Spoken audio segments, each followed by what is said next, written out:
It's time to take a look at what's happening around Wyoming for Friday, May 2nd. I'm Wendy Corr, bringing you headlines from the Cowboy State Daily newsroom, brought to you by the Wyoming Community Foundation, who asks you to give back to the place you call home. 5 to Thrive is your opportunity to leave a legacy for generations to come. Support the community nonprofits you care about with a gift through the Wyoming Community Foundation. Visit wycf.org to learn more.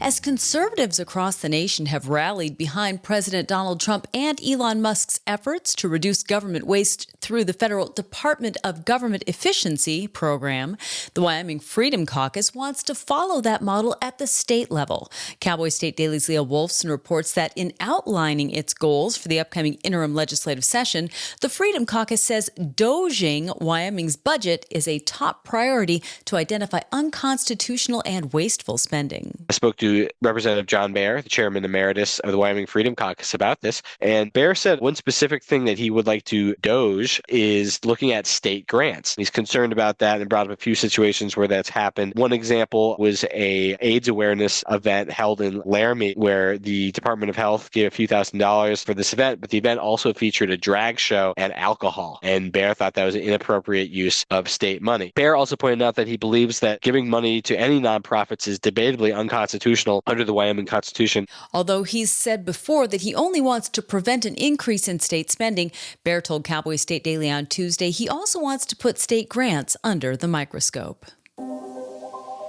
On Tuesday morning, Bobby Watts chased 2 burglars away from a Riverton business he manages, helped deputies to investigate, went to confront one of the suspected burglars on the road, and took some gunshot shrapnel to his upper arm.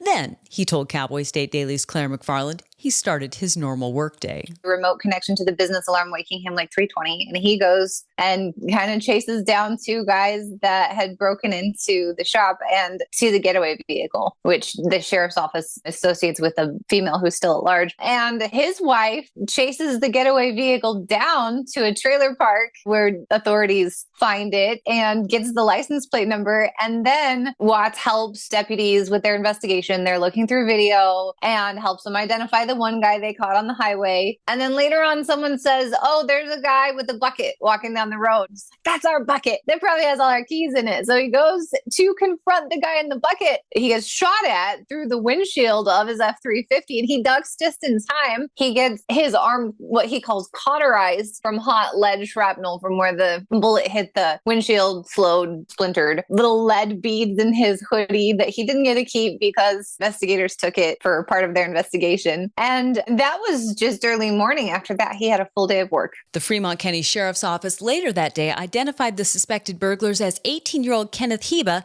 and 32-year-old Kevin Pino. They're both in custody and charged with felonies. To save Wyoming wildlife from getting tangled up in fences and dying, it helps to know where the fences are and what condition they're in.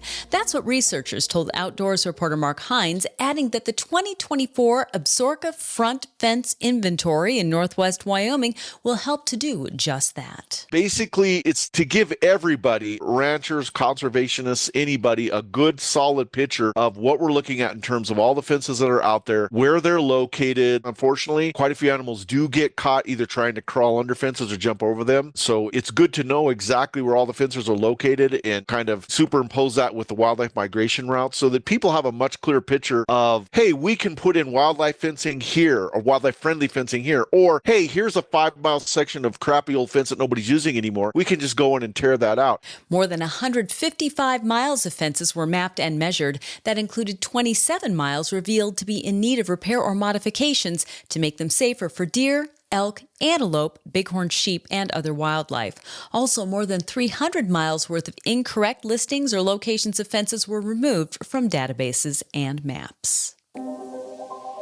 This week, which marked President Donald Trump's first 100 days in office, national polls were released showing the president's overall job approval ratings have dipped since January and February. But Wyoming's U.S. Representative, Harriet Hageman, told Cowboy State Daily's Sean Berry that the idea that people who voted for Trump are losing confidence in him is, quote, absolute hogwash. Harriet Hageman said it's absolute hogwash that the public is souring on Trump. In fact, she told me that she thinks his popularity is even higher now than it was in November. That's saying a ton because Wyoming had the highest percentage of votes go to Trump in the November election among all states. Senators John Barrasso and Cynthia Lummis, they also are not talking about any sagging support among Trump voters. They see him on solid footing as well, perhaps not as adamantly so as Rep. Hegeman, but they are also saying there is no Trump crisis here. Yes, his popularity has dropped a few points, but hey, that happens in presidential terms. According to 3 polls this week, trade wars and inflation have dragged down Trump's overall approval rating, and he got mixed reviews on immigration-related categories. But Wyoming senior Senator John Barrasso, the second-ranking Republican in the Senate, praised Trump's first 100 days, citing increased oil and coal production, tough immigration policies, and anti-woke initiatives as key accomplishments. And now let's take a look at today's weather with Cowboy State Daily meteorologist Don Day. Well, as we go through the next couple to 3 days, some pretty nice spring weather will move into the state. Today, temperatures will rebound a bit. Lots of sunshine, really not that much wind. It'll be a beautiful day with temperatures on the plains reaching the 60s, higher valleys 40s and 50s. It gets warmer over the weekend as a southerly wind develops, bringing air out of the desert. So most of Wyoming will enjoy 60 and 70 degree temperatures across the low elevations this weekend. We'll have a couple of thunderstorms Saturday in the far west. Then on Sunday, afternoon and evening thunderstorms will become a little more commonplace, especially over near the mountains. Now, this chance of shower and thunderstorm activity this weekend is tied to a deep area of low pressure that'll be moving into the Four Corners area by early next week. And this is likely going to bring a trend towards cooler, wet weather to most of the state and region as we get into Monday through Wednesday of next week. That could even include some snow for the mountains and even a little bit across the lower elevations. So early next week, be ready for a change in the weather, especially between next Monday and Wednesday. You can get Don's full forecast on the Cowboy State Daily website. I'll be back in just 15 seconds with more news. Wyoming Relay provides telephone access for people with hearing loss and access for people with speech disabilities. We offer services and specialized equipment at no cost to you. No matter what your level of hearing loss or speech disability, Wyoming Relay can help. Well, although it may seem like an outlandish proposal to transport Wyoming coal to Asia via the Gulf Coast, one Jackson resident and barge transport expert said that's not the case at all. Jim Manley, a marine surveyor, has spent around 40 years operating various barge services along the Mississippi River. Manley told Cowboy State Daily's Leo Wolfson that if funding can be acquired, a Gulf Coast transport route could be active in as little as 3 to 4 years. What Jim Manley was telling me is that basically through the creation of a few different pieces of infrastructure, a combination of railroad connections and some unit terminals to unload the coal into boats, barges at these river points, Wyoming could easily develop a transportation line from Wyoming to go down to the Gulf Coast and then send off the coal to the Asian markets. Manley also pointed out there might be easier options than this to achieve its goals. Obviously, it would take money, which is kind of a lot of things in life. That's kind of how it works. But if that's kind of it, the technology already exists, and that's not necessarily an impossible task. During a news conference on Wednesday, Governor Mark Gordon said he met with various leaders in Taiwan and Japan recently who expressed interest in buying Wyoming coal. Getting Wyoming coal to Southeast Asia in an expedited manner is the missing link in that puzzle. With Wyoming leading a new nuclear power revival in the U.S. West, the Cowboy State has emerged as the linchpin of a 3-state compact with Utah and Idaho to remake the region's energy landscape. At this week's Built Here Nuclear Energy Summit in Draper, Utah Governor Spencer Cox said the states need to be bold in developing nuclear power.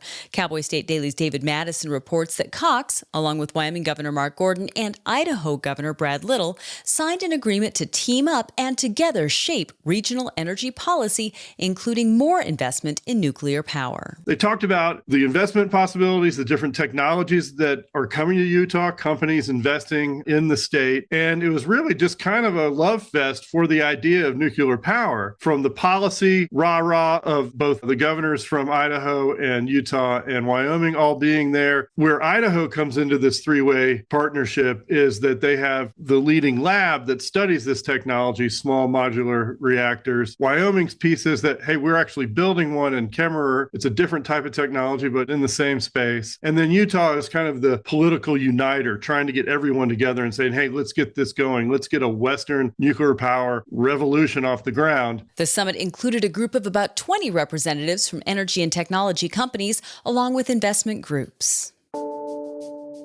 A 40-year-old Upton man is scheduled for a Friday hearing in the U.S. District Court for Wyoming to determine if he should be in jail during his prosecution, accused of trying to detonate a homemade propane bomb on a drilling yard. Cowboy State Daily's Claire McFarland reports that the potential penalty quadrupled after David Riggle's case switched from state to federal. He was facing like 5 years if the state authorities had continued their prosecution in the Weston County court system. But the feds picked that case up here recently. And then Weston County's prosecutor asked the judge to drop the state level case. And so he's facing up to 20 years under the federal scheme. Riggle was originally charged in Weston County in December with possessing or making explosives. That's a state charge punishable by up to 5 years in prison and $5,000 in fines. The U.S. Attorney's Office charged Riggle last week with attempting malicious damage to a property with fire. That's a felony punishable by between 5 and 20 years in prison and up to $250,000 in fines.